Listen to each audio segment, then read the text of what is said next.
आओ मिट्टी के बर्तन बनाएं। ज़्यादातर चिकनी मिट्टी झील के किनारे जमा होती है। ये दरअसल सख्त और चिकनी किस्म की होती है। इस तरह की मिट्टी आसानी से टूट जाती है, लेकिन कीचड़ वाले पानी में मिट्टी या रेत बाकायदा तौर पर तहलील नहीं होती। मिट्टी में छोटे छोटे से टुकड़े निकाले जाते हैं। इस मिट्टी को सूरज की रोशनी से सुखाया जाता है।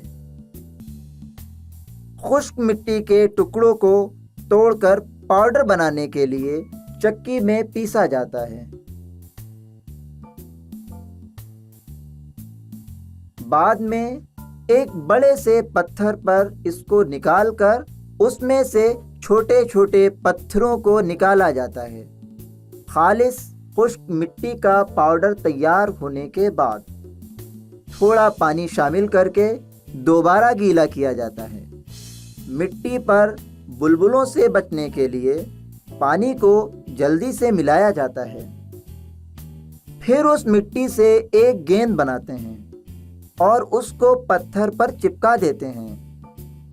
अब बाकी की मिट्टी को छोटी सी रस्सी की तरह बटिए और फिर इन रस्सियों को गोल कीजिए और फिर एक दूसरे के ऊपर दीवार के मानिंद चुनिए। फिर इनको अंगूठे के सहारे एक दूसरे को मिलाते हैं ताकि एक साथ मिलकर दीवार बन सके। जब ज़रूरत हो तो बहुत कम मिक़दार में पानी मिला लें। अब अपने मिट्टी के बर्तन को आग में रखें और जलती हुई लकड़ी को मिट्टी के बर्तन में ना लगने दें और इस बर्तन को आहिस्ता आहिस्ता आग पर लगाएं। अगर आग का दर्जा हरारत ज़्यादा हो जाएगा तो मिट्टी का बर्तन टूट जाएगा।